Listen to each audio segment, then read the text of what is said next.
Okay, Coach, thanks for joining us. Let's just start with, how good is it for you guys to come out here and take care of business on your home court?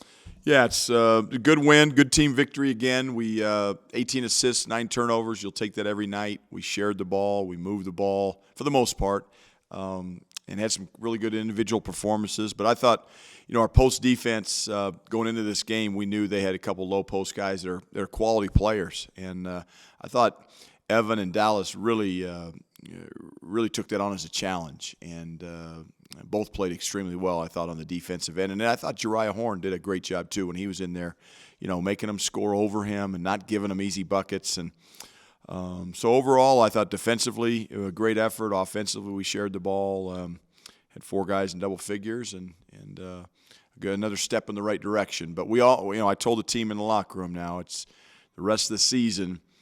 The price of poker is going up from the standpoint of our opponents are going to be a little bit more formidable in terms of their size and strength and athleticism, and so we got to be ready for that. It starts next Sunday in Vegas, actually Friday in practice.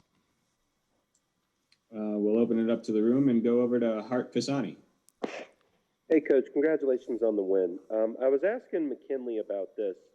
The first 3 games, it was a bit of a slow start and then picked it up in the second half. These past 2 games, y'all got off to really quick starts and just kept it going the whole time. He attributed that to increased intensity in practice. Would you agree, or do you think it's just a matter of you're further along in the season? No, I do. I would agree with McKinley.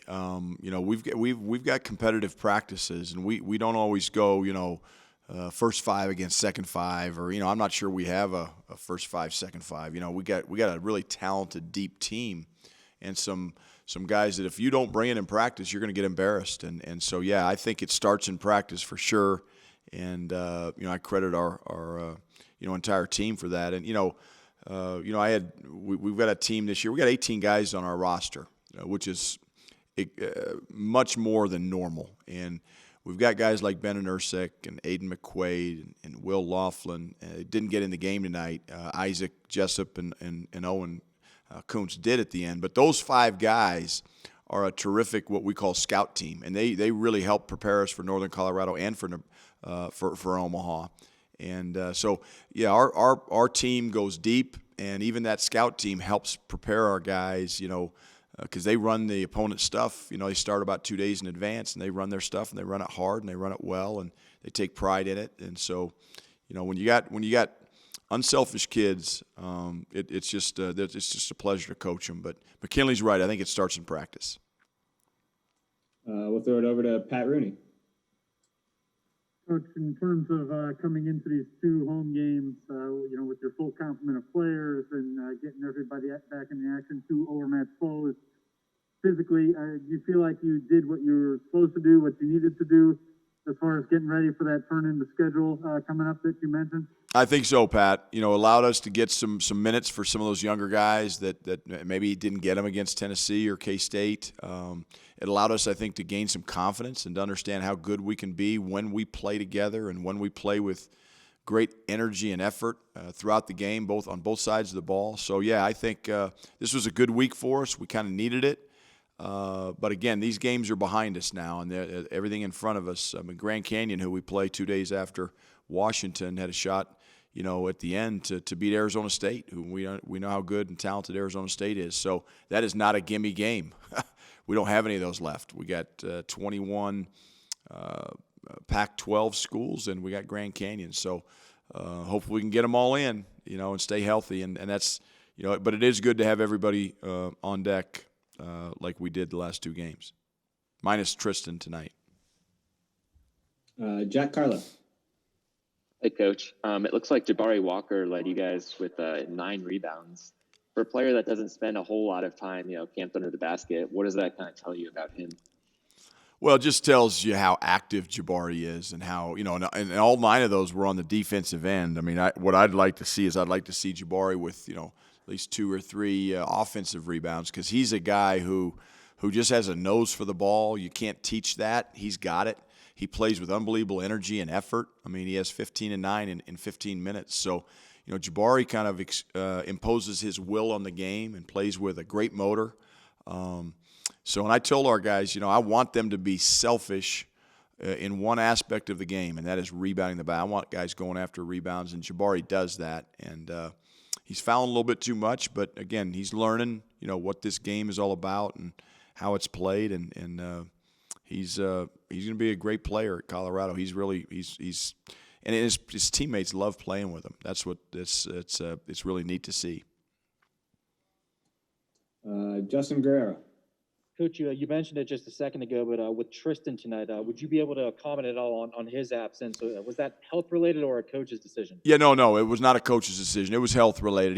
He's fine, but, he was at shoot-around this morning. We had a shoot-around early when we tested this morning before the game, so he was fine there. But he had a migraine. He's had a few of those since he's been here, since Munich. So he's actually, our doctors are, treating him and talking to him and trying to get a handle on that, so those don't reoccur. But I've never had one of those, but they're very debilitating. So he spent the game in his room, and I expect him to be back, and he'll be fine. But it's unfortunate because I've never had a player be at shoot around and not be at the game. So, but he'll be okay.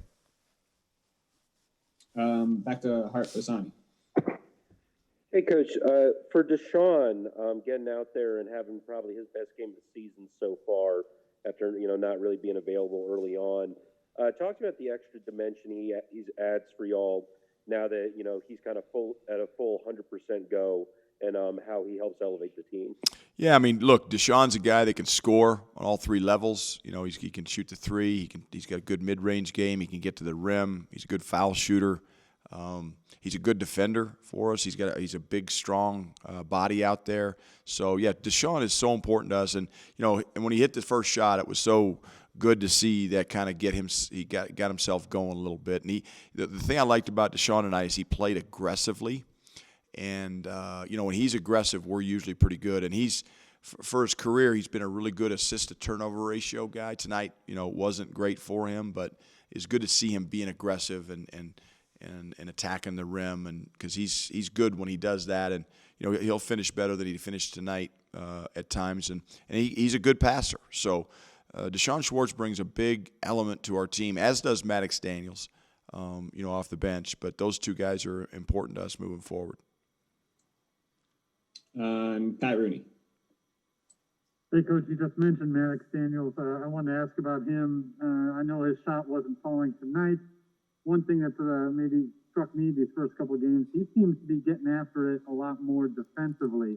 Is that one area where he's really taken a step forward over last year? He really has. He really has, Pat, and he's taken it upon himself to take some pride in that end of the floor. And we know Maddox is a good shooter, so as long as he's taking good shots, I'm fine with him. His teammates want him to take good shots. I want him to take good shots and open shots.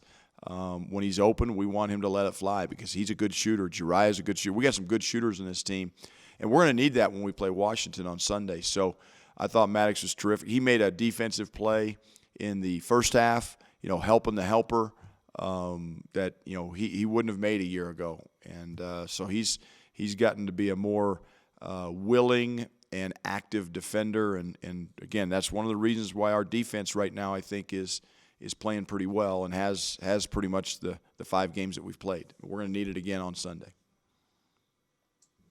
Neil Welk. Hey, Tad, you just said the price of poker is going up.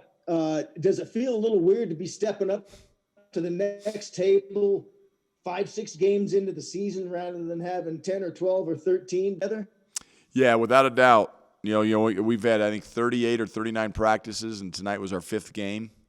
So we've had a lot more practices. We have had games, and we've got a veteran team. So, our players are excited about it. They want to play, good quality teams. They want to challenge themselves, and we got the opportunity to do that because it's like I said, the next 22 are going to be dogfights. And the one thing I wanted to mention before, I don't know how many more questions we got, but the one guy nobody talks about is Eli Parquet. And Coach Roan brought this up in our locker room after the game talking to the team. But he's a guy that took 3 shots tonight. And you look at the plus-minus column in the stats, our team was plus 35 when he was in the game. I mean, Eli's a guy that brings defensive intensity and an unselfishness, plays his role on offense. So I got to give a shout-out to Eli. I thought he played well. McKinley, obviously 15 assists and 1 turnover the last 2 games. He's taken upon himself to kind of elevate his game as well. So those 2 guys I thought played well for us tonight as well. Okay, and we'll close it out with the last one from Justin Guerrero. Ted, you talked a moment ago just about Jabari and how he might be just fouling a little bit too much. Is he kind of just in the position of maybe just figuring out the do's and don'ts, making the transition to college basketball, seeing what you can get away with here, what gets whistled at this level? Kind of one of those things that all freshmen have to go through when they get to college? Yeah, if you remember Evan when he was a freshman, Evan was in foul trouble a lot. And a lot of freshman bigs go through that. And, one of the things we tell our players in practice is the definition of a foul is when the official blows his whistle and calls a foul. So you have got to figure out, from night to night, from half to half, how the game is being called. And some games are going to be a little bit more physical, and they're going to let you get away with more things than not. And some games are going to be a little bit tighter. And as a player, you have to figure that out. And he's just got to get rid of the silly fouls that he has. And some of them are going to be bad breaks. I mean, that's just the way basketball goes. But it starts in practice. Our coaches officiate in practice, and then sometimes our players are barking and complaining, and that's not a foul, and you got to let us play. And okay, that's fine. That's you may be right. You may be right. Well, all of a sudden he's got 8 fouls in 28 minutes in the last 2 games. So he's got to figure out what's a foul, what's not a foul, and that's a learning curve, and that's something all you can do is tell you, hey man, you gotta figure that out. And Jabari's a smart kid. He's not a dumb player by any means. So he'll figure that out. It's just a learning curve right now that he's going through, and a lot of freshman big guys do. And look, he's active. He imposes his will on the game. He goes after rebounds. So I'm okay with it, quite frankly, right now. I just think there's going to be times maybe in the future when we need him to play more minutes than 15, and we need him to play extended minutes if somebody gets hurt or somebody tests positive, or who knows what's going to happen in this year. And Jabari's got to be smart enough to play without fouling, and as our whole team does. Okay, thanks, Coach. We'll see you later this week. Okay, Sure. thank you, guys. Good luck in Vegas. Go Bucs.